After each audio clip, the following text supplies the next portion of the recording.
Namaku Widya. Aku adalah seorang karyawati di sebuah kantor yang terletak di Bilangan Utara Jakarta, tepatnya di daerah Kelapa Gading. Cerita ini bermula di saat aku diperintahkan oleh atasanku untuk kerja lembur pada hari itu. Dikarenakan ada beberapa file yang dikejar deadline dan harus selesai hari itu juga. Oh iya, hari itu aku tidak sendiri. Ada 2 orang temanku juga yang disuruh lembur oleh atasanku.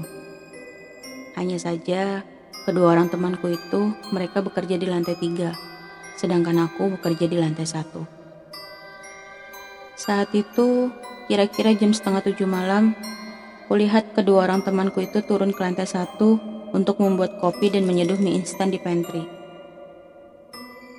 Letak pantry-nya berada di lorong paling ujung, berhadapan dengan janitor.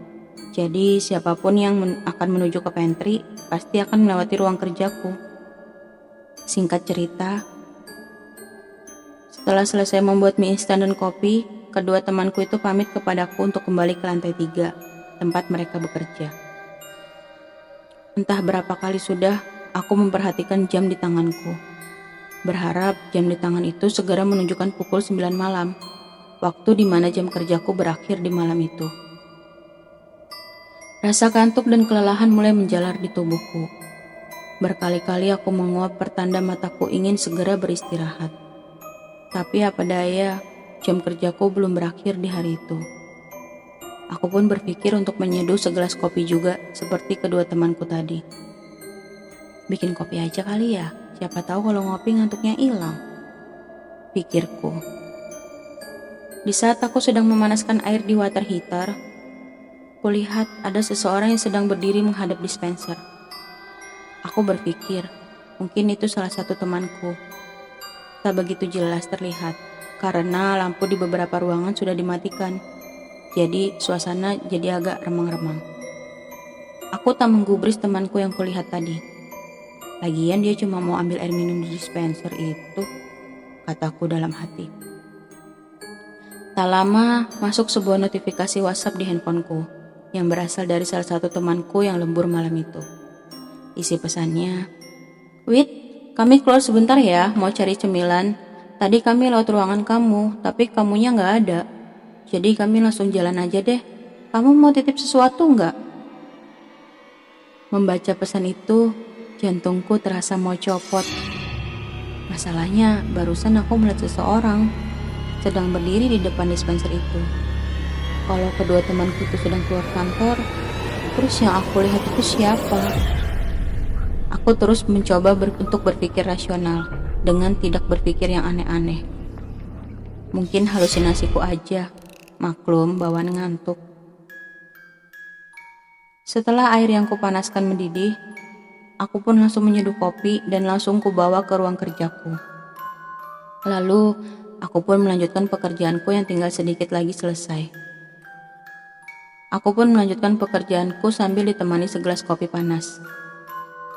Akhirnya, pukul 9 malam tiba.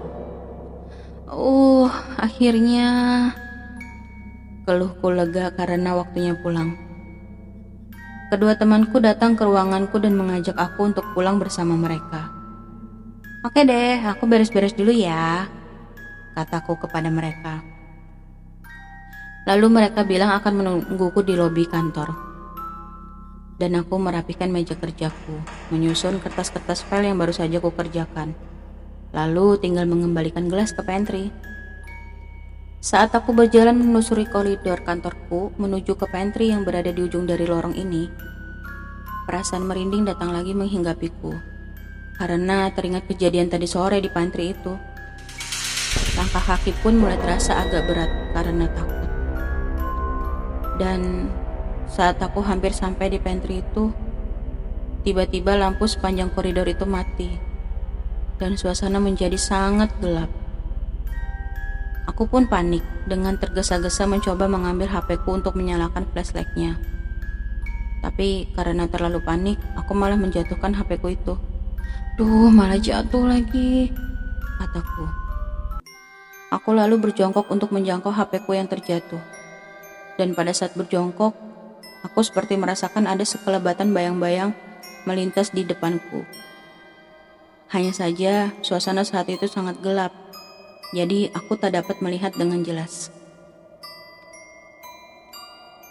Sambil berjongkok, tanganku juga terus meraba-raba lantai mencari HP-ku itu. Saat tanganku mencoba meraba lantai ke arah depanku, aku merasa seperti sempat menyentuh sesuatu. Rasanya seperti kain atau serbet. Refleks, aku menarik tanganku karena kaget. Tanganku masih terus meraba-raba ke lantai ke sana kemari. Dan akhirnya aku mendapatkan HP-ku. Segera aku nyalakan flashlight di HP-ku itu.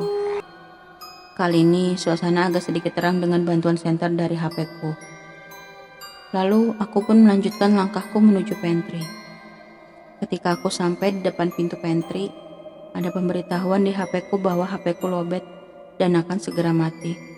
Ya ampun, aku lupa mengecas HP-ku tadi. Aduh, jadi lowbat deh, gerutuku dalam hati. Saat aku masuk ke dalam pantry, aku seperti mendengar suara dengkuran tepat di sebelahku. Saat aku mencoba untuk melihat asal suara dengkuran itu, tiba-tiba HP-ku juga langsung mati. Suasana kembali menjadi gelap gulita dan sangat mencekam, membuat bulu kuduk merinding.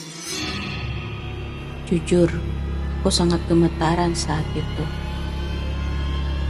Tapi aku ingat, tombol switch lampu di pantry ini berada di dekat set kabinet atau lemari gantung yang ada di sebelah kulkas. Lagi-lagi aku meraba-raba mencari tombol lampu itu. Saat aku masih mencoba mencari tombol lampu di situ, tanganku kembali menyentuh benda seperti kain. Sama seperti pada saat aku mencari HP-ku yang jatuh tadi. Aku pun terkaget akan hal itu. Mendadak bibirku gemetar, tanganku juga gemetar. Tak lama, kembali ku dengar suara dengkuran di sebelahku. Namun, yang kali ini suaranya lebih jelas.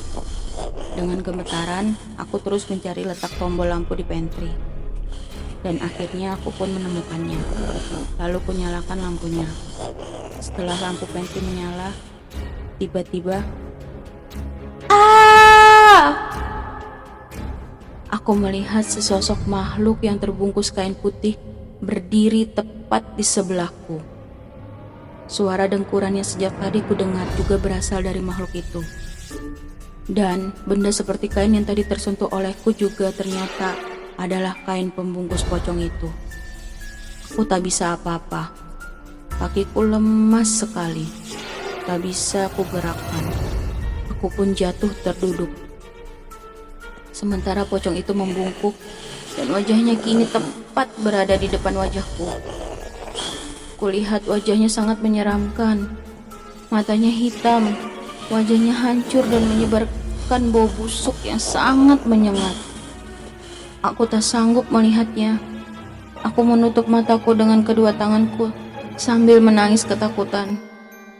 Tak lama aku dengar ada suara yang memanggil namaku. Dan itu adalah kedua orang temanku yang sejak tadi menungguku di lobi kantor. Mereka membantuku berdiri dan mendudukkan aku di kursi yang ada di situ. Mereka memberiku segelas air putih guna menenangkanku. Setelah perasaanku agak tenang, barulah mereka bertanya sebenarnya apa yang terjadi kepadaku. Aku pun bercerita kepada mereka kejadian mistis yang baru saja kualami. Mereka kaget, karena mereka yang masa kerjanya lebih lama dariku saja tak pernah menemukan hal-hal yang demikian. Akhirnya kedua temanku itu mengajakku pulang bersama. Dan di sepanjang jalan pulang, aku terus terbayang kejadian yang menimpaku tadi. Betul-betul sangat mengerikan. Setibanya di rumah, aku langsung masuk kamar dan tidur untuk melupakan kejadian itu. Aku pun berdoa, semoga itu adalah kejadian terakhir yang kurasakan di dalam hidup.